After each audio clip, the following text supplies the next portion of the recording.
আলোচনার সুবিধার জন্য একটা জায়গাতে আটকে না থাকে আমরা পরবর্তী আলোচনার দিকেও যাই, ঠিক আছে? এরপরে যারা এখনো বলেননি বা বলবেন তারা সামগ্রিক বিষয়ের উপরে বলতে পারবেন। তো একটা হচ্ছে যে মানবিকতা ও ধর্ম একই বিষয়, সহযোগী না স্বতন্ত্র, এরকম একটা বিষয় আমাদের সামনে আছে। তো মানবিকতা বলতে আমরা সাধারণত দয়া, এটা একটা অন্যতম জায়গায় রাখি, সহযোগিতা, তারপরে কেউ বিপদে পড়লে তাকে সাহায্য করা, কারো ক্ষতি না করা। কিন্তু এখানে একটা জায়গায় একটু মানে সনাতন ধর্মশাস্ত্রের সঙ্গে অন্যান্য ধর্মশাস্ত্রে একটা জায়গায় একটুখানি পার্থক্য ঘটেছে। পার্থক্যটা একটু বলছি। যেমন ওই 10 স্টেটমেন্টস যেটা আছে খ্রিস্টিয়ানদের, আমার অল্প বিস্তর যেটুকু পড়া আছে, তাতে কি হয়, কিছু কিছু জায়গাতে এরকম কথা আছে যে প্রতিবেশীর সঙ্গে সদ্ব্যবহার করো। তো কোথাও না কোথাও আমার মনে হয় যে প্রতিবেশীর সঙ্গে সদ্ব্যবহার করব এই নির্দেশিকা ধর্মের না দিলেও ব্যক্তির মধ্যে এই চেতনা পরিবেশগত কারণেই জন্মে যায় বা এসে যায় যে সে অপরের সঙ্গে, প্রতিবেশীর সঙ্গে ভালো ব্যবহার করবে। কারণ আমাদের যে মনুষ্য হিসেবে যাত্রাটা বৈজ্ঞানিকভাবে ঐতিহাসিকভাবে যদি আমরা দেখি, আমরা সহযোগিতার মধ্য দিয়েই এত বড় একটা জাতিগোষ্ঠী, মানব জাতিগোষ্ঠী গড়ে উঠেছে। সহযোগিতা ছাড়া এই জাতিগোষ্ঠী একজন একজনের সঙ্গে যদি না থাকতো তাহলে এটা গড়েই উঠতো না। ফলে এটা মানে হিসেব মতো খানিকটা যেন বাহুল্য হয়ে যায়, বা না বললেও চলতো, বা এগুলো ছাড়াও এই সহযোগিতার জায়গাটা যদি মানুষ আবিষ্কার নাও করতে পারে তাতেও তার অত বড় সংকট নয় যত বড় সংকট সে নিজের সঙ্গে নিজেকে বুঝতে না পেরে যেসব সংকটের মধ্যে সে পড়ে। একটু বাস্তব উদাহরণ দিচ্ছি। যেমন সহযোগিতা সমাজে থাকতে গেলে আমরা প্রত্যেকের কেই করি এবং এইভাবেই আমরা এগিয়েছি, কিন্তু তারপরও এত সহযোগিতার মন মানসিকতা থাকে, এত কাছের লোকজন থাকে, তারপরও অনেকের মধ্যে মানসিক সংকট এমনও দাঁড়ায় যে সেসব ব্যক্তিরা একসময় চিন্তা করে যে এই জগতে থাকাটাই আমার জন্য বাড়াবাড়ি হয়ে যাচ্ছে। তখন কি জগতের সহযোগিতাগুলো সব ফুরিয়ে যায়? ফুরিয়ে যায় না। তারপরে যত রকম সহযোগিতা বা অপরের তার প্রতি মানবিক বোধ বা দায়িত্ব বা এইসব জায়গা থেকে যে প্রদর্শনটা হয়, সেগুলো সব ঠিক থাকার পরেও ব্যক্তি অসুরক্ষিত হয়ে যায়। কখন? যদি তার মানসিক স্বাস্থ্য সুরক্ষাটা বা মানসিক শক্তিটা সেখানে না থাকে। তাহলে এখানে যে কথাটা বলছে না যে এক মানবিকতা আর ধর্মের বরঞ্চ প্রধানতম কাজ হচ্ছে যে মানবিকতার ভিতরে মানুষ মানবিক হবে কি অমানবিক হবে দুটোই খুব স্বাভাবিক ঘটনা। মানবিক হওয়াও মানুষের জন্য স্বাভাবিক, অমানবিক হওয়া স্বাভাবিক, নিরপেক্ষ থাকাও স্বাভাবিক। কিছু মানুষ এমন থাকবে সে মানবিকও না অমানবিকও না, মাঝামাঝি এরকম, বা আনুষ্ঠানিক, কখনো সে মানবিক কখনো সে অমানবিক, আমরা জানি না কখন সে কি করবে। তো এই ব্যক্তি মানুষটা যদি কনফিউশনে পড়ে তখন তাকে কে বাঁচাবে? যেটা খুব বেশি মানবিক, দক্ষ, ক্ষত্রিয় শ্রেষ্ঠ হিসেবে অর্জুনের হয়ে গেছিল, এত বেশি মানবিক, এত বেশি কৌশলী, এত তার অভিজ্ঞতা, কিন্তু সে কোথায় পড়ে গেছে? দ্বন্দ্বে পড়ে গেছে। কর্তব্য অকর্তব্য নির্ধারণের ক্ষেত্রে গিয়ে সে বুঝে উঠতে পারছে না। তো এই যে কথাটা হচ্ছে যে মানবিকতা ও ধর্ম, মানবিকতা হচ্ছে ধর্মের ভিত্তি, মানুষের জন্য তো ধর্ম, ফলে ওটা হচ্ছে ভিত্তি। কিন্তু ধর্ম মানবিকতার থেকেও আরো উঁচু কিছু, যেখানে সে তার আত্মপরিচয় ঘটানোর মধ্য দিয়ে ব্যক্তির মধ্যে বা কর্তার মধ্যে যেটা করতে চায় সেটা হচ্ছে যেন করণীয় সম্পর্কে সে দ্বিধাহীন হয়। জীবন কিভাবে বাঁচতে হবে, জীবন কিভাবে সুন্দর করতে হবে, বা আমার কি করণীয় বা কি করণীয় নয়, do and not to do এর ব্যাপারে সে যেন পরিষ্কার থাকে। তো ধর্ম আর মানবিকতার মধ্যে আমি বলছি মানবিকতা হচ্ছে বেস, এটা থেকেই শুরু, কিন্তু ধর্ম এই ফান্ডামেন্টালটাকে আরো বেশি শক্তপোক্ত করে দেয়। ফলে সহযোগীও বটে, একই বিষয়ও বটে, কিন্তু তার থেকেও স্বতন্ত্র এই অর্থে যে মানবিকতার থেকেও ধর্ম আরো উঁচুতে যেই মানবিক প্রতিষ্ঠাটা ব্যক্তির মধ্যে থাকে স্বভাবতই, সেইটাকে প্রতিষ্ঠিত করতে ধর্মের সহযোগিতা লাগে। অর্জুনের এই মানসিক সংকট, দ্বিধাগ্রস্ততা শ্রীকৃষ্ণ ভগবানই দূর করতে পেরেছিলেন, কারণ ওই বিষয়টা ছিল মানে টেকনিক্যাল, করব কি করব না এই ব্যাপারে দ্বিধাগ্রস্ততা। এমন দ্বিধাগ্রস্ততা আমাদের প্রত্যেকের জীবনে কখনো না কখনো আসে। তো এইসব দ্বিধাগ্রস্ত অবস্থায় যদি পড়ি কখনো আমরা, সেখান থেকে উত্তরণের জন্য ধর্ম আমাদেরকে সহযোগিতা করতে পারে। আমি পরপর বিষয়গুলো বলে যাচ্ছি, তারপর আবার আমরা প্রত্যেকের কাছে যাব। এটা একটা বিষয়। এরপরে একটা বলছে ব্যক্তির স্বাধীনতা ও ধর্মে মুক্তির ধারণা। এই বিষয়ে আমি দু চার কথা বলে নিই, তারপরে সবার কথায় যাচ্ছি। প্রথম কথা হচ্ছে স্বাধীনতা মানে কি? যা খুশি তাই করতে চাই, এবং যদি পারি তাহলেই স্বাধীনতা। স্বাভাবিকভাবে তাই বলে লোকে। যেমন একটু কম বয়সী ছেলে ছোকরারা যেটা হয়, এদের যখন একটু বয়স টয়স হয়ে যাবে তখন কারো আদেশ নিতে আসে রাজি হবে না, হ্যাঁ, ইগোয়েস্টিক হয়ে যাবে, মনে হবে যে না, এই কথাগুলো আমি কেন শুনবো, বা সবসময় শুনতে হবে কেন, হ্যাঁ, এতদিন তো শুনে এলাম, এবার আমাকেও কিছু করতে দাও, বা আমিও কিছু করতে চাই। এই যে ব্যক্তি সে নিজে কিছু করার ইচ্ছা রাখে, এটাই স্বাধীনতার বোধ, এবং এটা কিন্তু ক্ষতিকর কিছু নয়। তো এই যে স্বাধীনতার বোধ আর আরেকটা হচ্ছে মুক্তি, হ্যাঁ, এই দুটো বিষয় কি আলাদা না? এই কনসেপ্টের মধ্যে পার্থক্য আছে, খানিকটা যেন পার্থক্য আছে। কোথায় পার্থক্য আছে? যে আমরা হতে পারে যে কোনো বিষয় করার ব্যাপারে স্বাধীন, কিন্তু আদৌ স্বাধীন কি? যেমন আমার মন চাইছে যে আমি একটা কিছু মানে ভালো খাবার খাবো, বিকেলে ধরো টিফিন করব, তো আমি ভালো খাবার চাইছি, তো খাবার পছন্দ করার ক্ষেত্রে আমি স্বাধীন। তো দোকানে গিয়ে দেখছি থরে থরে বিভিন্ন খাবার আছে, কোথাও মিষ্টি রাখা আছে, কোথাও নুডলস রাখা আছে, কোথাও এই যে কি এখন মোমো রাখা আছে, কি কখনো এই রাখা আছে। তো আমি তো পছন্দের ব্যাপারে স্বাধীন, কিন্তু আমার যে খাবারগুলো আমার সামনে জগৎ আমাকে এনে দিয়েছে, সেই খাবারগুলোর ব্যাপারে আমি কি আমার পছন্দ রাখতে পারি? রাখতে পারি না কিন্তু। কারণ কি? ওটা তো আগে থেকে তৈরি করা আছে। আমি গিয়ে সেখানে বলতে পারি না যে আমাকে মানে কি বলে এটাকে সেদ্ধ করে একটু ক্যাবেজ দাও, আমি ওটাই মানে করতে পারি। তার মানে আমি কি হচ্ছে খাবার পছন্দ করার ব্যাপারে স্বাধীন, কিন্তু আমাকে যা কিছু অফার করা হচ্ছে তার ব্যাপারে আমার স্বাধীনতা নেই, সেটা কিন্তু মানে অন্য কারো দখলে আছে। তাহলে আমি কিন্তু পূর্ণ স্বাধীন নই। এটা অর্থ হচ্ছে যে জগতে আমি যা কিছু তা করতে পারি, এই স্বাধীনতাটুকু আমার আছে, কিন্তু জগতে সঠিকতার বা ব্যাঠিকতার এই যে মানদণ্ড, এটাকে আমি নির্ধারণ করতে পারি না। জগতে যা কিছু অফার হয় তার উপরে আমি আমার স্বাধীনতা নির্ধারণ করতে পারি। আর মুক্তি হচ্ছে সেটা, ধর্ম যেটা বলতে চেয়েছে যে জগতে যা কিছু ঘটছে তার ব্যাপারে তুমি সচেতন কিনা, তুমি চয়েস করে স্বাধীন হয়ে গেলে, নাকি ওই চয়েসের ব্যাপারে তোমার কোনো বিচারও আছে, যে তুমি চয়েস করতে পারো চাউমিন খাবে, কিন্তু তুমি জানো কিনা যে চাউমিনটা সত্যি তোমার জন্য উপকারী না আনহেলদি, এই জ্ঞানটুকু তোমার আছে কিনা। এই জ্ঞানটুকু থেকে তুমি তাকে চয়েস করো অথবা রিজেক্ট করো। এই যে জায়গাটা আবিষ্কার হলে ব্যক্তি হয়ে যায় মুক্ত। অর্থাৎ জগৎকে যখন সে পরিষ্কার বোঝে এবং সেই বোঝা থেকে তার যখন ইন্টারেকশন হয় জগতের সঙ্গে, সেই জায়গাটাকে বলে মুক্তি। কারণ স্বাধীনতা আমাদের পার্সিয়াল, আমরা পূর্ণ স্বাধীন নই। তো এই বিষয়ে আরো নিশ্চয়ই অনেক কথা হবে, আমি একটু প্রাথমিক একটু ধারণা দিলাম।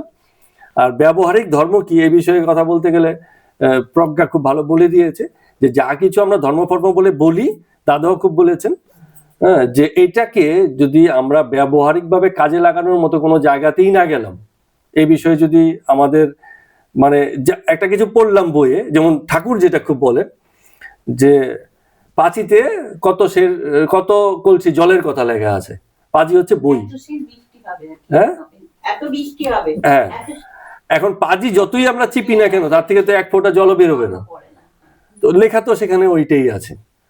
তো বিষয়টা হচ্ছে লেখা কি আছে সেটা বড় কথা না, কথা হচ্ছে প্র্যাকটিক্যাল লাইফে গিয়ে সেটাকে কাজে লাগানোর মতো জায়গাতে আমরা কোথাও যেতে পারলাম কিনা, সেই ধর্মীয় শাস্ত্রীয় কথাগুলো কি গুরুর বচনই আমাদের জীবনে কাজে লাগলো কিনা, কাজে লাগিয়ে আমরা বলতে পারলাম যে হ্যাঁ, ওই গুরুর ওই বচনটাকে কাজে লাগিয়ে আমার জীবনের এই জায়গাতে আমি খুব একটা ভালো বোধ করেছি, বা আমি একটা দিশা পেয়েছি, বা আমার একটা পথ উদ্ধার হয়েছে, বা একটা বিপদ কেটে গেছে, এটা আমি কাজে লাগাতে পেরেছি।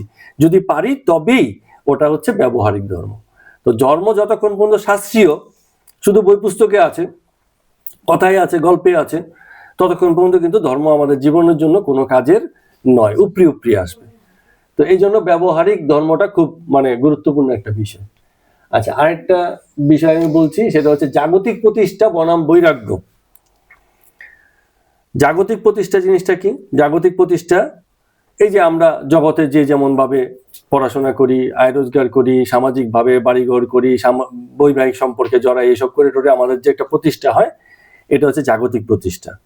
তো আমরা সামাজিকভাবে একটা কথা প্রচলিত থাকে যে জাগতিক প্রতিষ্ঠা খুব গুরুত্বপূর্ণ জিনিস, সবাই এটাকে গুরুত্ব হিসেবে দেয়। তো হিন্দু ধর্মশাস্ত্রে এবং কোথাও কোথাও বৌদ্ধ ধর্মেও, কোথাও কোথাও খ্রিস্টানিজমেও হয়তো আছে, এই জাগতিক প্রতিষ্ঠাকে অস্বীকার করা হয়। বলা হয় যে না, জাগতিক প্রতিষ্ঠাই তো একটা ব্যক্তি জীবনের লক্ষ্য হতে পারে না, তারা এর থেকে আরো উঁচু কোনো একটা বিষয়কে সামনে নিয়ে আসে। এবং সেই বিষয়টা কি করে আসে? সেই বিষয়টা আসে বৈরাগ্যের মাধ্যমে। এখানে এই জন্যই এখানে বনাম কথাটা লেখা হয়ে গেল, যে জাগতিক প্রতিষ্ঠা বনাম হচ্ছে বৈরাগ্য। এখন বৈরাগ্য ব্যাপারটা কি একটু সংক্ষেপে বলি, এই কথা শুনে অনেকেই ভয় পেয়ে যায়। বৈরাগ্য মানে হচ্ছে ত্যাগ, সহজ করে বললে, যে এমন কিছু জিনিস আছে যেগুলোকে আমাদের করতে হবে ত্যাগ। তো ত্যাগের কনসেপ্ট বুঝতে গেলে আমাদের একটু ভোগের কনসেপ্টটা সম্পর্কে একটু ধারণা পাওয়া দরকার আছে। তো ভোগ কি? ভোগকে আমরা সহজ কথায় বলি, এটা হচ্ছে ব্যবহার। আমার কাছে একটা পেন আছে, এটাকে আমি ব্যবহার করছি, তো এক অর্থে এটার ভোগ তৈরি হচ্ছে। তো এই ভোগটা, এই যে কনজামশনটা হলো, এটা কখন বৈরাগ্যে পরিণত হয়? যে আমি কলমের বা পেনের ব্যবহারটাই ছেড়ে দেবো, তাহলে কি বৈরাগ্য হলো? যে আমি খাবার খাই, তো আমার ওই বিষয়ে একটা বৈরাগ্য চাই, তার মানে কি আমি খাবার খাওয়া ছেড়ে দেবো? আমি শ্বাস প্রশ্বাস নিই, হ্যাঁ, এটা আমার বৈরাগ্য এসে গেল, আমি তাহলে শ্বাস প্রশ্বাস বন্ধ করে দেবো? বিষয় তো ওরকম হয় না। তাহলে ভোগের সঙ্গে বৈরাগ্যের কনসেপ্টটা পরিষ্কার হওয়া দরকার, না হলে বৈরাগ্য প্রতিষ্ঠিত হয় না। তো একটা খুব সহজ জিনিস আছে বোঝার ক্ষেত্রে, যে যেই ভোগটা বিশেষ হয়ে যায় ব্যক্তির জন্য, সেটাই ভোগ, আর তার আগ পর্যন্ত সেটা ব্যবহার, আর ব্যবহার বৈরাগ্যের সঙ্গে যায়। যেমন এই একটা পেন আমার কাছে আছে, এই পেনটা দিয়ে আমি সবসময় লিখি, যখনই আমার দরকার হয় আমি লিখি, এই পেনটার ব্যবহার আছে। একজন বলছে যে আমি পার্কার পেন ছাড়া লিখবই না, যদি লিখে কিছু তাহলে পার্কার পেনই লিখবো। তাহলে যেটা খুব সাধারণ ব্যবহার ছিল, সেটা কি হয়ে গেল? বিশেষ হয়ে গেল, ওই ব্যক্তির সাপেক্ষে ওটা বিশেষ হয়ে গেল। হয়তো পার্কার পেনেও আমি 2-4 দিন লিখতে পারি, আমার লেখা নিয়ে কথা, যেটা পাবো সেটাতেই লিখবো, এটা হচ্ছে আমার ব্যবহার। আর ওটা হচ্ছে আমার বিশেষ ব্যবহার, যে ওই না হলে আমার এই বিষয়টা হবে না। একটা মোটামুটি যে কোনো 4 হুইলার চালিয়ে আমি যাই, কেউ একজন বসে এইসব 4 হুইলার আমি চাপিই না, তুমি কি চালাচ্ছ এগুলো?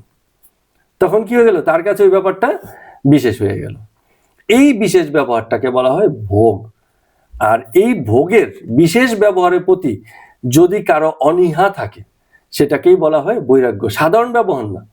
হ্যাঁ, অর্থাৎ জগতের যা কিছু আছে, যেহেতু আমরা দেহ ধারণ করে আছি, তো সাধারণ ব্যবহার সবকিছুরই আমাদের হতে হবে, না হলে দেহ রক্ষা হয় না। কিন্তু এই সাধারণ যেসব জিনিসগুলো আছে, এগুলোকে যদি আমরা বিশেষ বানাই, সেগুলো আমাদের জীবনে ভোগ হয়ে যায়।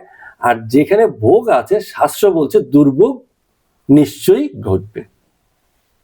ঠিক আছে? তো এই নিয়ে আলোচনা নিশ্চয়ই আমাদের এখানে আরো অনেক উপস্থিত আছেন দাদা, আত্ম উপলব্ধি যাদের ঘটেছে তাদের কাছ থেকে আমরা কিছু কথা শুনবো। আমি জাস্ট বিষয়গুলো উল্লেখ করে দিচ্ছি যাতে বলার জন্য বিষয়গুলো আরো সহজ হয়ে যায়। এরপরে যেটা হচ্ছে যে ঈশ্বর একটা প্রয়োজনীয় ধারণা না, এটা মিসকনসেপ্ট। এই নিয়ে অনেককে আমরা কথা বলতে শুনেছি। আইডিয়াটা একটু বড়দের, কিন্তু তারপরে এমন নয় যে ছোটরা বুঝতে পারবে না। জগৎ জগতের নিয়মে চলছে, একটা কথা আমরা এমনি সবসময় বলি, সেই জগতে আমরা বেঁচে আছি।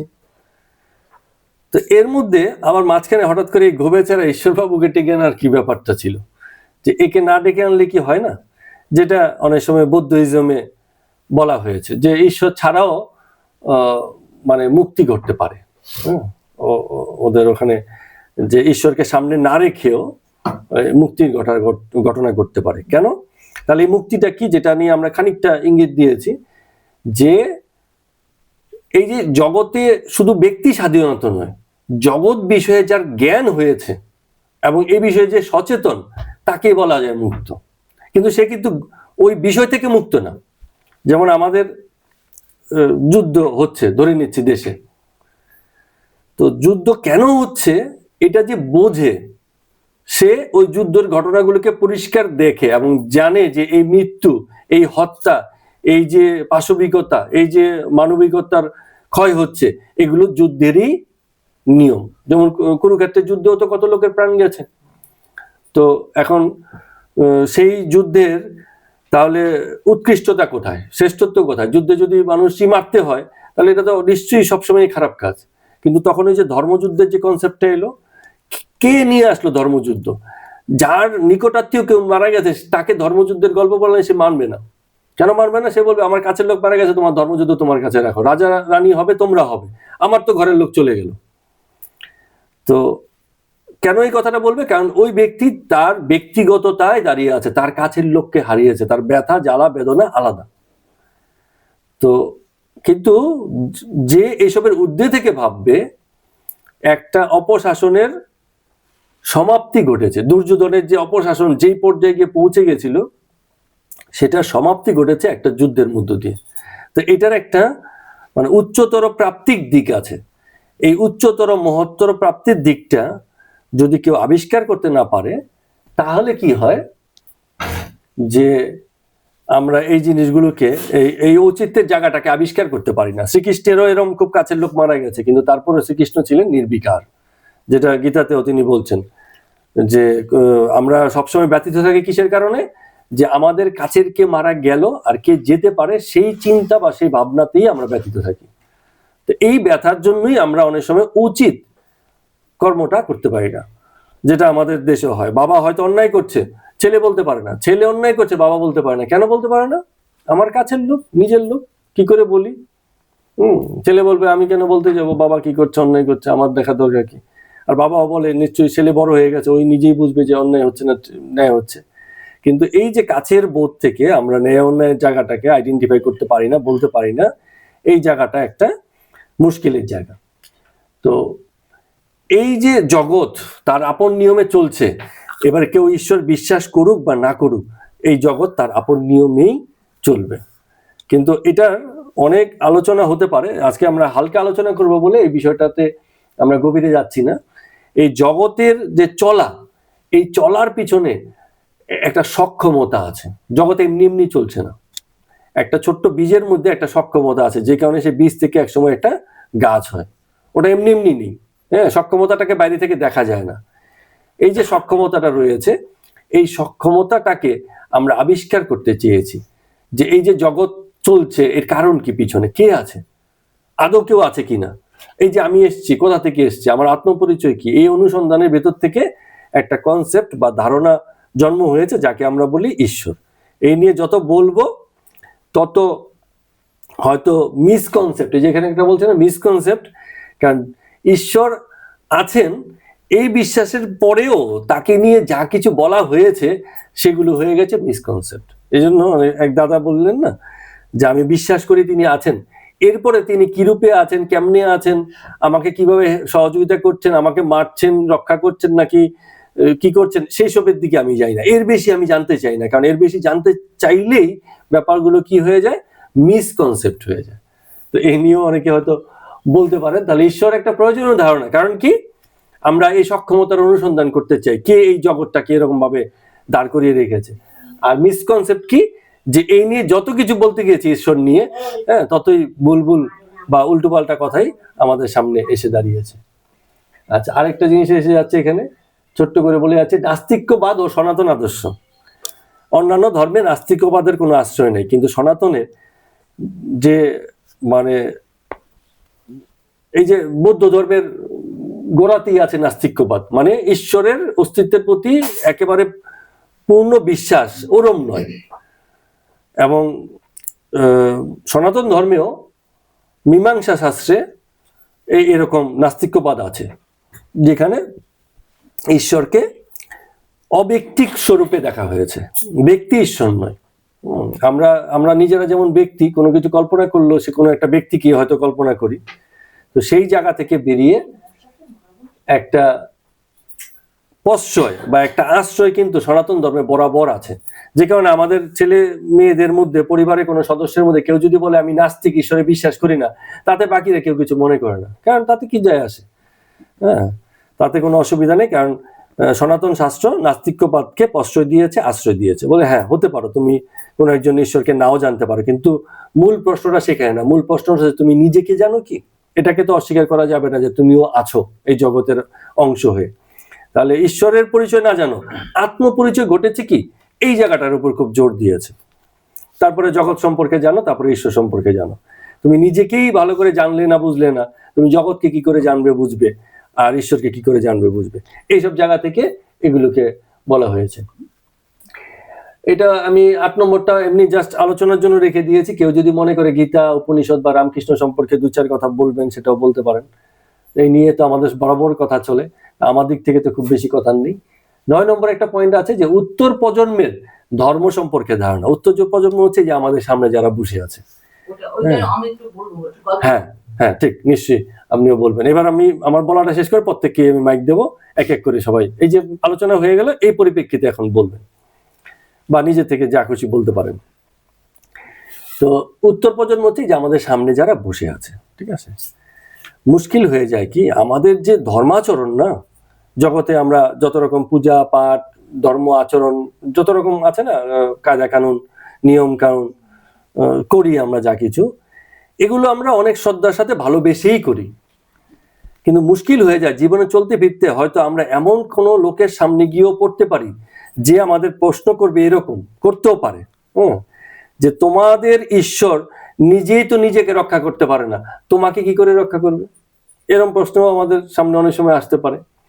তো এগুলো বিরুদ্ধ মতের মুখোমুখি হওয়া।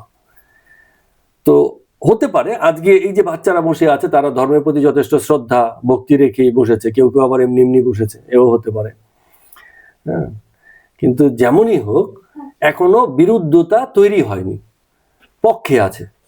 কিন্তু এই মানুষগুলো যখন কোন রকম আইডিওলজি, অন্য দ্বিতীয় কোনো আইডিওলজির সামনে পড়বে, এরা কিন্তু একসময় এই যে ধর্মাচরণ তার গুরুত্বটা বুঝতে পারেনি, তার গভীরে যায়নি বলে তারা কিন্তু মিসকনসেপ্টের শিকার হবে, যেটা অনেক সময় হ্যাঁ আমাদের হিন্দু বা সনাতন শাস্ত্রের আদ্যপান্ত এরম অসংখ্য লোক যার মানে প্রশ্রয় বা আশ্রয় কিন্তু হিন্দু শাস্ত্রেই আছে যে তুমি তোমার বিশ্বাসকে তোমার মতো করে লালন করতে পারো। কিন্তু এই গভীরতা না জানলে, বুঝলে, এই যৌক্তিক ব্যাপারটা যদি জীবনের সঙ্গে মিলিয়ে না দেখা হয়, তাহলে এই বাচ্চাগুলো, উত্তর প্রজন্মগুলো একসময় এই হিন্দু বা সনাতন ধর্মশাস্ত্র থেকে ডাইভার্ট হয়ে যাবে এবং এটাকে অশ্রদ্ধার জায়গা থেকে দেখবে, বলবে না এই যে আছে ঠিক নেই। এখানে যারা মায়েরা বসে আছেন, আপনাদের বাড়ির মানে আমরা আমাদের বাড়িও ইনক্লুড করে নিচ্ছি, যে কজন ছেলে মেয়ে আছে একেবারে খুব ভালো মানে যৌক্তিক শ্রদ্ধা রাখে, আমি বলছি না যে শ্রদ্ধা রাখে না, কিন্তু যৌক্তিক শ্রদ্ধা রাখে বা ভিতর থেকে শ্রদ্ধা আছে বা ওর কাছ থেকেও কিছু জানা যায়, বোঝা যায়, বা ধর্মাচরণের অংশ হয়ে আছে, এমন কিন্তু আমাদের ঘরের সংস্কৃতিও নয়।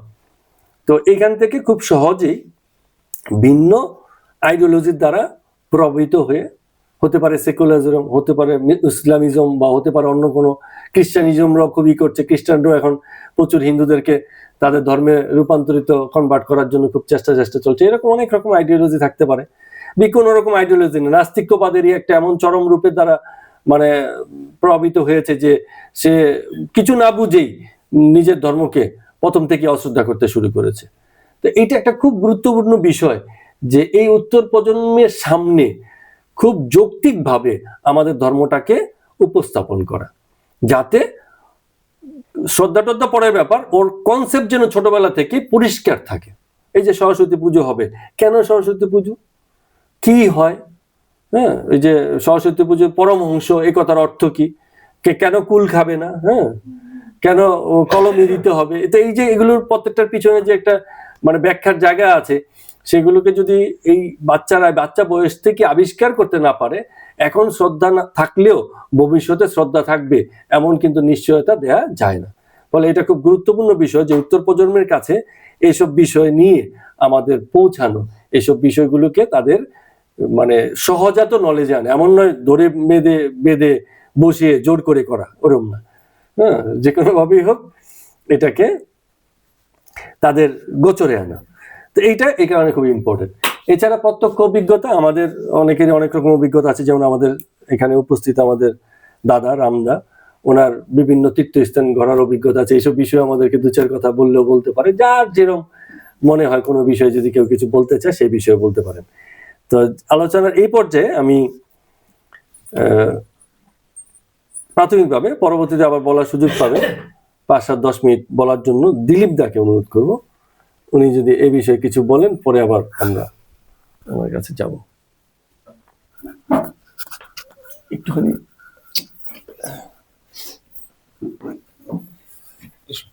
প্রথমে সবাইকে প্রণাম, ছোটদের ভালোবাসা। আমি প্রথমে যেটা বলবো যে সেটা হচ্ছে এই যে 10টা বিষয়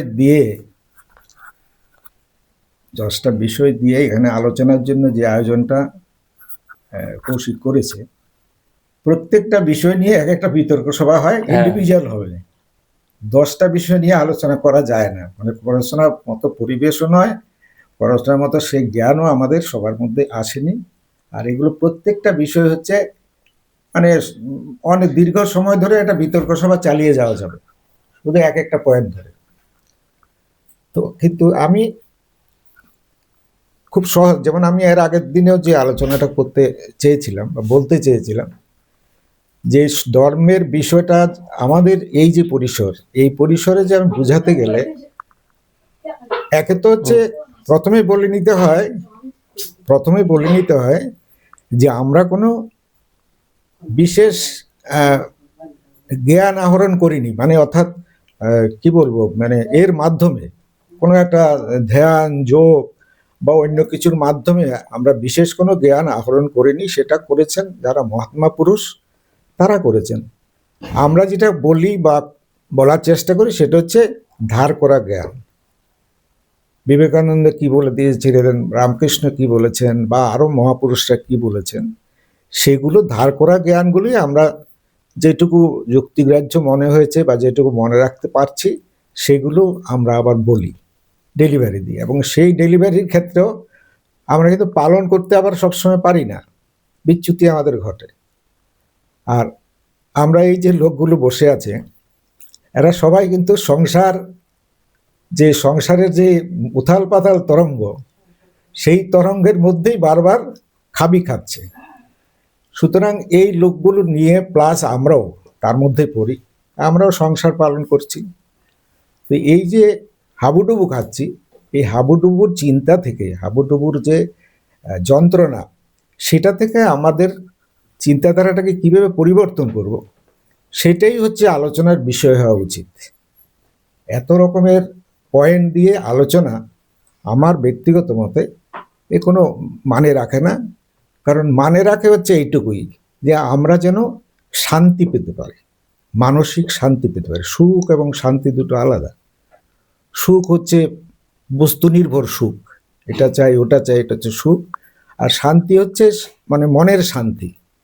তো মনের শান্তি জিনিসটা কি? মনের শান্তি জিনিসটা হচ্ছে আমরা যে মানুষ হিসেবে সর্বোচ্চ সর্বশ্রেষ্ঠ প্রাণী, ঈশ্বরকে যদি আমি বিশ্বাস করি তাহলে ঈশ্বরের সৃষ্টি, আমরা সর্বশ্রেষ্ঠ প্রাণী। আমাদেরকেই একটু আলাদা করে দিয়েছে, সেটা কি আমাদের মধ্যে মন, বুদ্ধি, বিবেচনা, বিবেক, এই সমস্ত কতগুলো ভালো ভালো গুণ আমাদেরকে দিয়েছে, যেটা পশুদের ক্ষেত্রে দেখুন না, আপনি আমার বাড়ির সামনে যেমন কুকুরটা বসে আছে, তার সারাদিনের তারও প্রাণ আছে, তাকেও আমরা যদি বলি ঈশ্বরেরই সৃষ্টি, কিন্তু তার কাজ কি? তার কখন খাওয়া হলেই সে সারাদিন এভাবে চললো, তার খাওয়া, ঘুমানো, আর হচ্ছে তার যে যেমন থাকে সৃষ্টি করার প্রবৃত্তি, এগুলো ছাড়া আর কোনো কাজ নেই।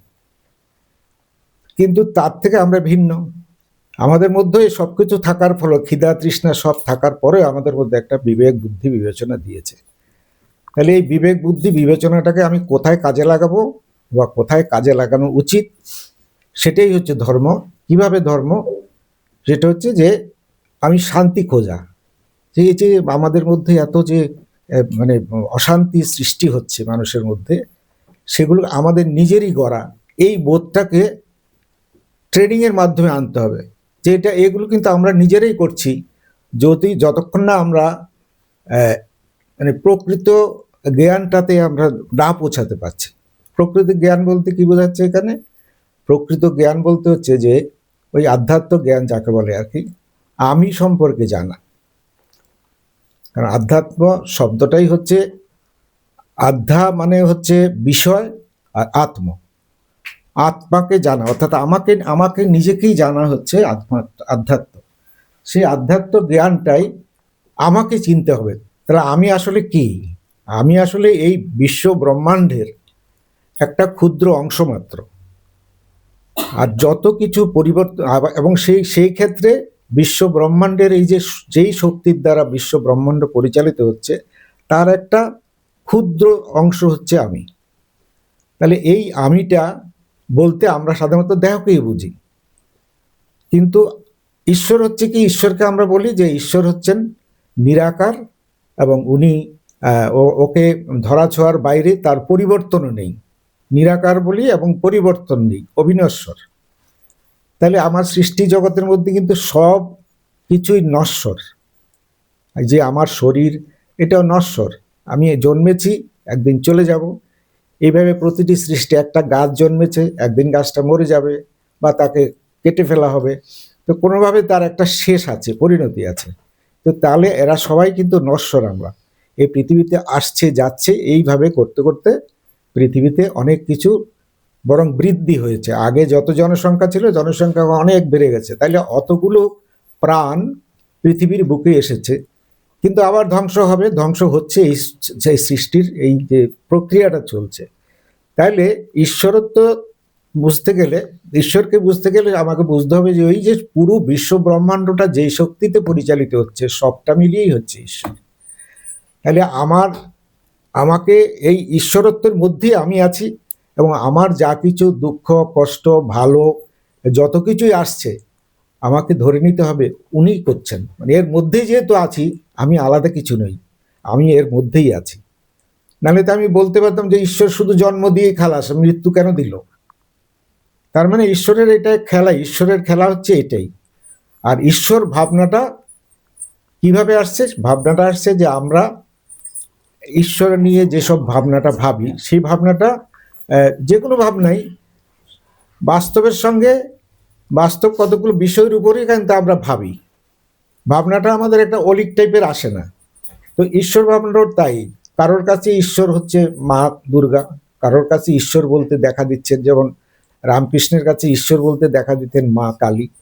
তো এইভাবে যে যাকে বিশ্বাস করে, তার একটা মূর্তি তার মনের মধ্যে সে তৈরি করে নেয়। সে তাকেই জ্ঞান করে যে এই সর্বশক্তি তার মধ্যেই আছে, সে সমস্ত শক্তি, সমস্ত ভালো গুণ ওর মধ্যে আছে, সেই ঈশ্বর। এবং তাকে আমি দর্শন পেয়েছি, দ্যাট ইজ কল ঈশ্বর দর্শন। ঈশ্বর দর্শন এক একজনের এক এক রকম ভাবে হতে পারে। আর আরেকটা কথা হচ্ছে যে ঈশ্বর দর্শন হলেই বা কি? আপনার দর্শন আমার কোনো কাজে আসবে না, আমার ঈশ্বর দর্শন আবার আরেকজনের কাজে আসবে না। ঈশ্বর দর্শন হচ্ছে আমার নিজের যে আত্মাকে বোঝা, সেই বুঝে আমাকে সেই পথে চলতে হবে। মানে অর্থাৎ আমাদের যেন ইজি হয় বিষয়টা, যেন সংসার জীবনটা যেন ইজি হয়। আর যারা সন্ন্যাস নিয়ে নেয়, তো সেখানেও যেমন বিবেকানন্দই বলতেন যে কর্ম করা, মানে কর্মের যোগের উপরে বিবেকানন্দ বেশি জোর দিতেন এই ঈশ্বরত্বের ক্ষেত্রে আর কি, ধর্মের ক্ষেত্রে। কেন জোর দিতেন? উনি বলতেন যে আমি ধর্মাচরণ করব, ধর্ম করব করে আমি বৈরাগ্য, ওই যে এখানে যেমন পয়েন্ট একটা রেখেছে, বৈরাগ্য, আমি সন্ন্যাসী হয়ে গেলাম, আমি বনে জঙ্গলে চলে গেলাম, ধ্যান করলাম। বিবেকানন্দ তাতে মত দিতেন না। তিনি বলতেন যে তুমি তোমার যে সৃষ্টি, তোমার মধ্যে যে ক্ষমতা নিয়ে তুমি পৃথিবীতে এসছো, সেই ক্ষমতাটা প্রয়োগ করো। ক্ষমতাটা প্রয়োগ করে ঈশ্বরীয় যে গুণগুলো যাকে বলে, সেই গুণগুলোকে তুমি প্রকাশ করো, এই গুণগুলোকে পৃথিবীতে দাও। তুমি যে ওখানে আইডেল বসে রইলে, তো এটা কিন্তু বিবেকানন্দ চাইতেন না। বিবেকানন্দ তুমি কর্মের মধ্যে থাকো, তাতে মানে পৃথিবীর বাকি লোকরা, বাকি জনসাধারণ বা সমস্ত সার্বিকভাবে এই সৃষ্টি কিছু জিনিস পাবে, আর তোমাকে সেই শক্তি ইত্যাদি দেওয়া হয়েছে, তুমি কেন অলস হয়ে সেখানে থাকবে? তো সেটা হ্যাঁ তবুও আছে মানে তারাও কিন্তু শুধু নিজের জন্য কিছু চাইছেন না, কিন্তু যারা ধরুন এই প্রকৃতপক্ষে সাধু, এখন আবার কত ভণ্ড সাধু আছে যারা ধরুন ভোগ শোকের মধ্যে মানে ভোগ বিলাসের মধ্যে ব্যস্ত থাকেন, ব্যবসার পর্যায়ে পরিণত হয়েছে, তাদের কথা বলছি না, কিন্তু প্রকৃতপক্ষে যারা সাধু সন্ন্যাসী তারা কিন্তু সমগ্র জগতের ভালোর জন্যই তারা ধ্যান যোগ ইত্যাদি ওরা করেন।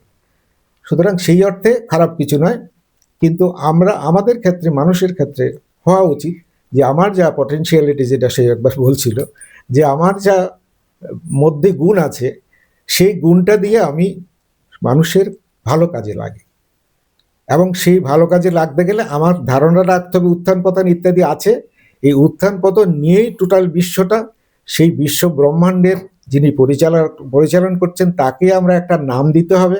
আমাকে যেমন একটা নাম দিয়েছে, আপনাকে একটা নাম দিয়েছে, নাহলে আপনাকে ডাকবো কি করে? তো সেরকম একটা নামকরণ হয় সে ঈশ্বর, গড। কিন্তু গডের ধারণাটা যদি আমি ক্ষুদ্রের মধ্যে রেখে দিই তাহলে আমি কিছুতে সেটা বুঝতে পারবো না। এই জন্য বলছি আধ্যাত্ম জ্ঞান হচ্ছে ওটাই, যে তোমার ভিতরে যেটা ভালো জিনিস রয়েছে, ভালো গুণ রয়েছে, সেটা ঈশ্বরেরই গুণ। আমরা ঈশ্বর থেকে যা চাই, ঈশ্বরের মধ্যে কি কি থাকা আমরা পছন্দ করি, যে তার মধ্যে শক্তি থাকবে, সৎ ইত্যাদি গুণ আছে ঈশ্বরের মধ্যে, সেই গুণগুলো আমাদের মধ্যেও আছে, কারণ আমরা ঈশ্বরেরই অংশ, ঈশ্বরই পাঠিয়েছে সমগ্র বিশ্ব ব্রহ্মাণ্ডের মধ্যেই আমি একটা ঈশ্বরেরই অংশ।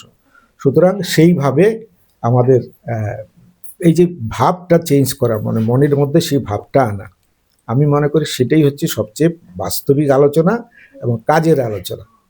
কারণ এই যে আমরা উথাল পাথালের মধ্যে আছি, এর মধ্যে থেকে আমি মুক্তি কি করে পাবো? মুক্তি পেতে গেলে দৈহিক মুক্তির কথা বলছি না, মুক্তি হচ্ছে মনের মুক্তি, যে মনে যেন আমার সেই অশান্তি ভাবটা, যে আমি সবসময় শান্তি নেই, আমার শান্তি নেই, এই যে ভাবটা, এই ভাবটাকে আমি কি করে কাটিয়ে তুলবো? কাটিয়ে তুলতে পারবো তখনই যখন আমি বুঝতে পারবো যে এটাই স্বাভাবিক, এটাই সাধারণ, এগুলো আমি সৃষ্টি হয়েছে, মৃত্যু হবে, শরীর দিয়েছে, রোগ হবে, এগুলোর মধ্যেই আমাকে চলতে হবে। তার মধ্যে যেটুকু ভালো সেটুকু আমি যেন যতটা দিতে পারি, মানুষ হিসাবে আমি যেন দিতে পারি।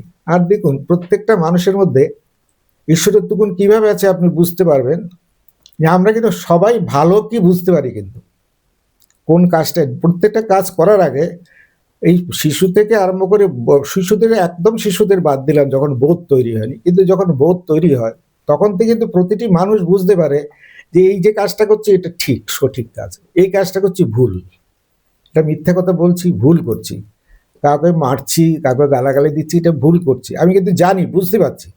কারণ এই যে বুঝতে পারাটা, কোনটা ভালো কোনটা মন্দ, এই ভালোটা আমি বুঝতে পারছি কি করে? তার মানে আমি ঈশ্বরীয় জ্ঞান, ঈশ্বরীয় শক্তি আমার মধ্যেই আছে, আমরা সেটাকে কাজে লাগাচ্ছি না।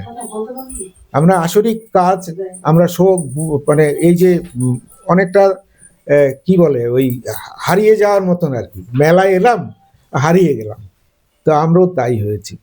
বিশেষ একটা উদ্দেশ্য নিয়ে এলাম, হয়তো কিছু কিনবো বা কিছু কিনে বাড়ি ফিরবো, তা না করে মেলাতে হারিয়ে পড়লাম, হারিয়ে গেলাম আমরা।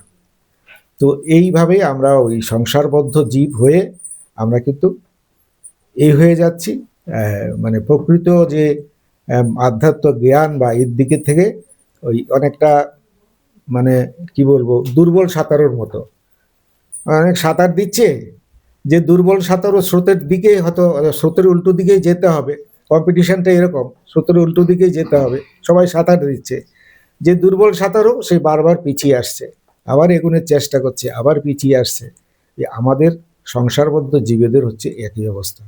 আমরা আধ্যাত্ম জ্ঞান বলি, ধর্ম সম্পর্কে জ্ঞান বলি, এই জ্ঞান নিচ্ছি, নিয়ে এগোনোর চেষ্টা করছি, আবার গিয়ে আমাকে মায়া, যাকে মায়া নামকরণ করা হয়, যে সে আমাকে কোনো না কোনোভাবে আমাকে আবার টেনে পিছিয়ে নামিয়ে আনছে, আমি আবার ওই ভ্রান্ত চিন্তাতে চলে যাচ্ছি, আমার এটা চাই, ওটা চাই, এটা কেন হলো না, ওর তো হয়েছে, আমার হলো না, এই করতে করতে আমি আবার দুঃখকে টেনে টেনে আনছি বা অশান্তিকে টেনে আনছি। সেই জন্য সামগ্রিকভাবে বলতে হবে যে এই জ্ঞানটা নিয়ে বেশি আলোচনা করা উচিত। এগুলো এত টপিকস দিয়ে অত আলোচনার ক্ষেত্র এটা নয়। আর আমাদের সেই জ্ঞান সব ধার করা জ্ঞান, যেটা আমি প্রথমে বলছি। আমরা জ্ঞানী কখন হব? আমরা প্রকৃত জ্ঞানী তখন হব যখন আমরা আরো উন্নত স্তরে পৌঁছাবো, নিজের জীবন যুদ্ধকে অতিক্রম করে মানুষকে অনেক রকমের উপকার করে একটা পথে আমি যাচ্ছি। যেমন বুদ্ধ, গৌতম বুদ্ধ তো রাজার ছেলে ছিলেন। হ্যাঁ, গৌতম বুদ্ধ রাজার ছেলে ছিলেন, রাজপুত্র ছিলেন, রাজার সুখ শান্তির মধ্যেই ছিলেন। তো ওনার যে চেঞ্জেস হলো, সেই চেঞ্জেস কিভাবে হয়েছিল? উনি বেরিয়ে যখন রাজ্য পরিদর্শনে বেরোলেন, তখন উনি বিভিন্ন মানুষের বিভিন্ন মানে অবস্থাগুলো দেখলেন, যে মানুষের মৃত্যু হয়, জরা হয়, এগুলো উনি জানতেনই না। সেই জানাগুলো, কারণ সে রাজার দুলাল খুব সুখ শান্তির মধ্যে আছে, কিন্তু বাইরে যে এত অশান্তি, এত দুঃখ আছে, সেগুলো উনি জানতেনই না। এগুলো জানার পরে এই যে তার জ্ঞান হলো, সেটাকে বলা হয় প্রকৃত জ্ঞান। আমাদের জ্ঞানটা হচ্ছে ধার করা জ্ঞান, ওনার হচ্ছে ব্যবহারিক জ্ঞান। উনি বেরিয়েছিলেন, দেখেছিলেন, দেখে তার মধ্যে জ্ঞান হলো, তারপরে তিনি সাধনা করলেন যে এ থেকে বেরিয়ে যাব কি করে, এই দুঃখ কষ্ট থেকে বেরোনোর রাস্তা কি। তখনই ওনার সেই ধর্ম, ওনার সাথী কিছু নিলেন, কারণ একা তো প্রচার করা যায় না মানুষকে বোঝাতে গেলে। সুতরাং উনি তার কিছু সাথী নিয়ে তার ধর্ম প্রচার শুরু করলেন। তা সেই ধর্ম হচ্ছে বৌদ্ধ ধর্ম। এরকমভাবে প্রতিটি ধর্মতেই এই ভাবে আছে। তো আর প্রথমে যেটা, ওই যে ধর্ম বলতে যে আলোচনাটা আমরা 1 নম্বর পয়েন্ট দিয়ে সবাই শুরু করেছিলাম, সেই পয়েন্টটার ক্ষেত্রে আমার বলার একটু বিষয় হচ্ছে যে এখানে ধর্ম, এক কথায় শুধু ধর্ম বললে হবে, ধর্মপথ। ধর্ম বলতে হচ্ছে সমস্ত ভালো, একদম নির্যাস, সেটা হচ্ছে ধর্ম, মানবিক ধর্ম। মানুষ হিসেবে, আমরা যেহেতু মানুষ হিসেবে আলোচনা করছি, আমাদের মানবিক যে ধর্ম, সেটাই হচ্ছে আসল ধর্ম। আর বাকিগুলো সব ধর্মপদ, সেই মানবিকতাকে উন্নত স্তরে নিয়ে যাওয়ার জন্য বিভিন্ন পথ। সুতরাং ধর্ম বলতে শুধু সনাতন ধর্ম বললে হবে না, তো কি মুসলিম ধর্ম রয়েছে, খ্রিস্টান ধর্ম রয়েছে, তাহলে বিভিন্ন ধর্ম রয়েছে বিভিন্ন পথের। তার মধ্যে সবাই বলছে আমরা ঈশ্বরের কাছেই যেতে চাই, মুক্তি পেতে চাই।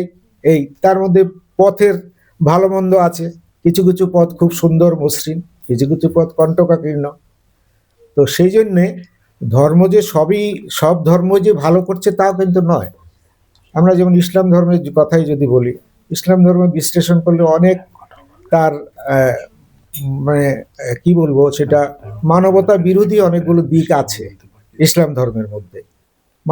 মানবতা বিরোধী মানুষ হিসাবে এগুলো করতে পারে না, এগুলো ধর্মের মধ্যে ঢুকানো যায় না, কিন্তু আছে।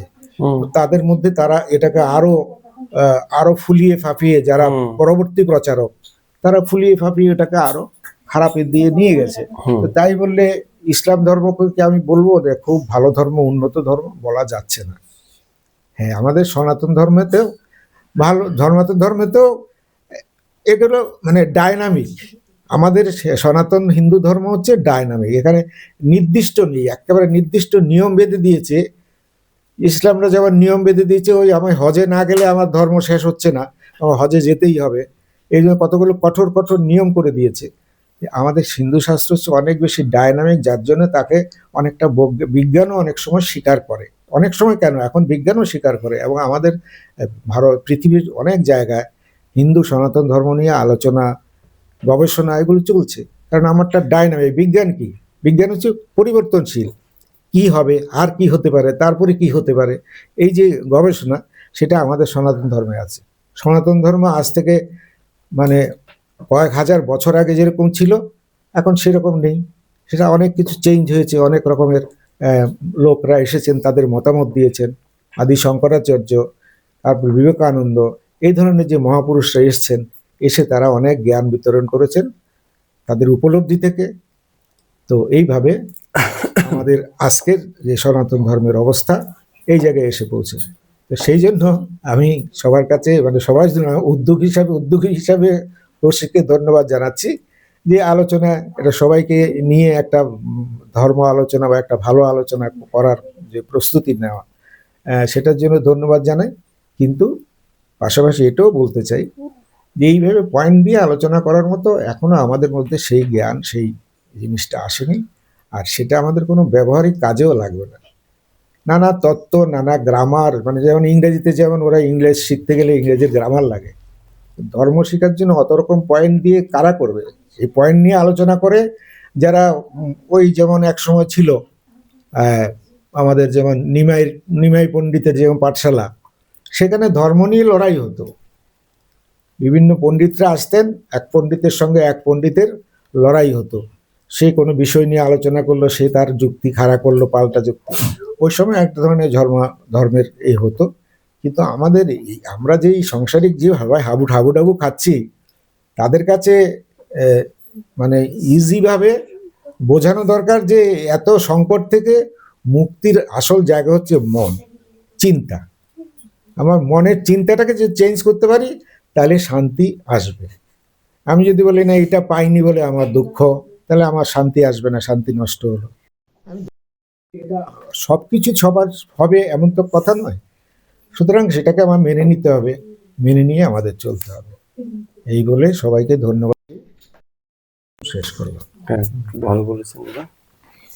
আমরা এটাকে শেষ করে কেটে দিয়ে আবার নতুন করে শুরু করছি।